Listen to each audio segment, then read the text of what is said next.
Okay, so today we're going to be working with the DynaVox Vmax, and the manufacturer is DynaVox Technologies. We're going to go through a little bit of the basics, how to personalize it, and a couple little bit more technical details. So first off, to turn on the device. Right now it is on, but up here is our power button.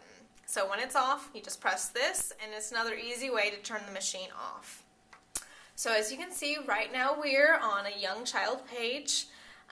Matney is 4 years old, and we have him as an emergent learner. So if you come up here to this button, it's a down arrow, setup, and we can go to page navigation. You can see what is available for him.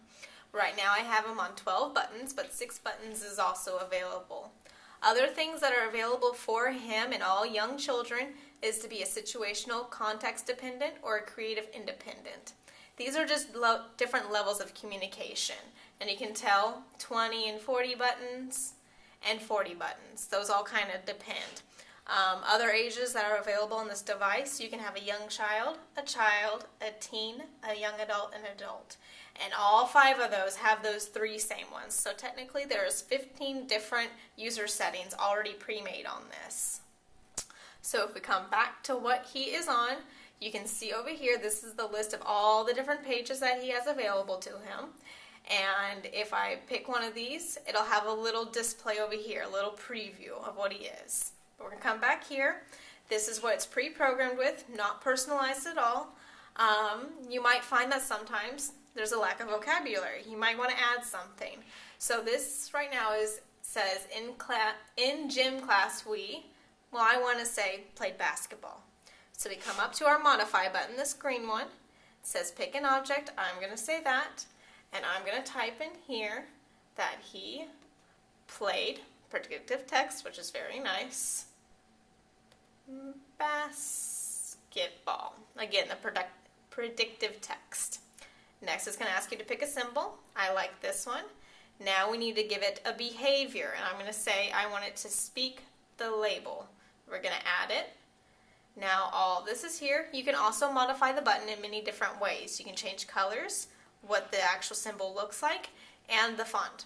We're going to leave it as is though. Say OK. Play basketball. Now I've given Matney a new vocabulary. Another way to personalize is you can personalize vocabulary that was already programmed on here. So let's go to his phrases, and right now it says bye, see you later. Let's say I don't want Matney to be so formal. So again, I'm going to press my modify button. I'm going to click on this, and I want to edit the text. And I'm going to have him say, bye, see ya. And that's how I want him to say it. Everything's good. If I want, I could change the picture by clicking symbol. Don't want to do that right now, though. Bye, see ya. And I've edited a pre-programmed vocabulary that's on here. So those are more ways. Other ways you can personalize this device is by accessing the voice and loudness. Okay, and so to access the voice and loudness, you could go into your settings here and go down to your setup, go to speech controls, and it gives you a number of options here. You have a number of different languages and manufacturers. Each manufacturer gives you a variety of different voices you can use. But for this instance, we're going to stay with the a cappella group. And then here is your list of many voices that you can use. There's male and female.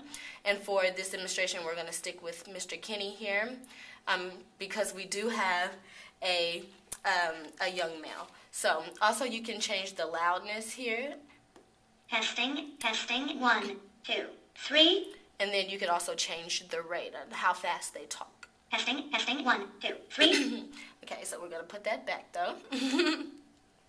And then you also have the option of it being a public speaker so that everyone can hear, or a private speaker so just the individual using the device can hear themselves. And you would actually plug in headphones for that. Okay, and so we're going to click OK here, and that's how you change the voice and the loudness.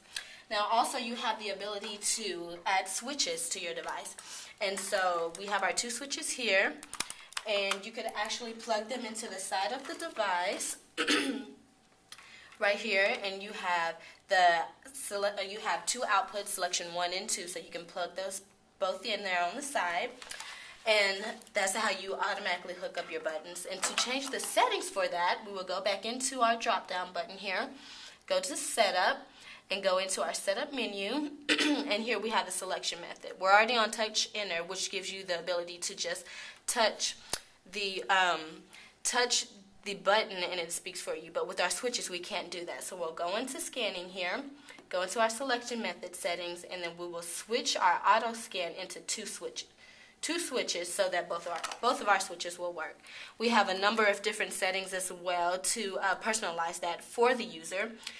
You can also change the scan pattern. So when you go back to your program screen, it will scan the rows with this button being in selection output 1.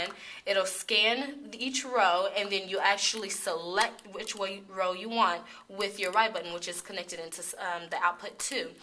And so it'll scan the row, and you also select that with your output 2 switch. You have a number of options here. The column row here, and it'll scan the columns, and then you can also have 6 zones where it scans in groups as well. So it's just what's best for each individual. You can also go into your switch settings here, and right now our switch 1 is connected to the left arrow, and our switch 2 is the right arrow, but you could also go in and change however feels fit for the individual. Okay?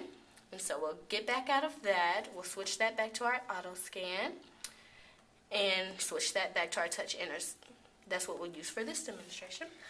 Okay, so we already talked about some of the personalization. Another way we can do it is by adding our own voice. So say he didn't want the machine to say played basketball.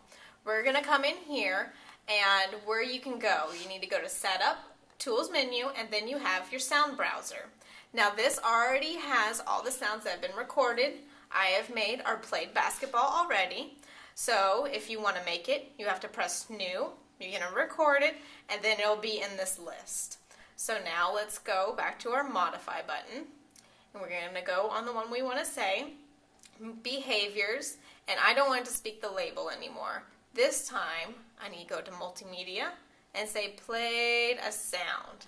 I'm going to add it. Now it's prompting me to pick the sound file that I want, and I want the played basketball. You can view it if you want. Okay, now we need to delete speak label. I don't want it to do that anymore. I want it to say what I said. Okay? Played basketball. Now it says my voice, so you can do that for any button that's available on here.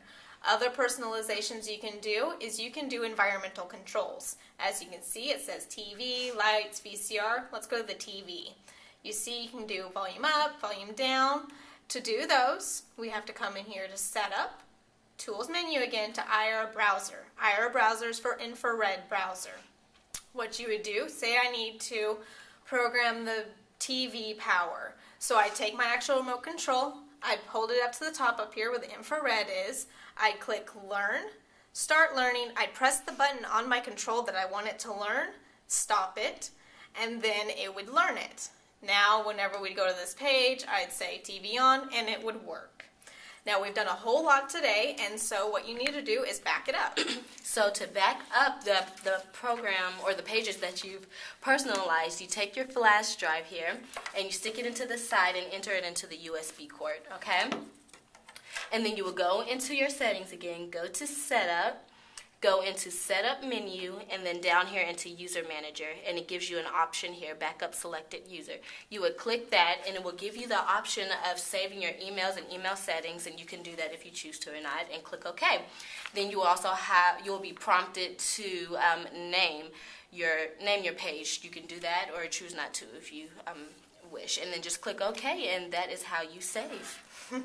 Now we have taught you a whole lot here today. If you ever need to, there is a help button. You can have tech support on here. There's also a number on the very back of the device. You would call that number for tech support. They're going to prompt you to give you some information about the device so they can help you individually. And you will get information over the phone from them. Now you're done, so you need to turn off your device. You can turn it off by pressing this. You can say Exit DynaVox, or we can go to our handy dandy setup menu, say Shut Down, and turn it down there. Thanks for listening, and I hope you learned a lot.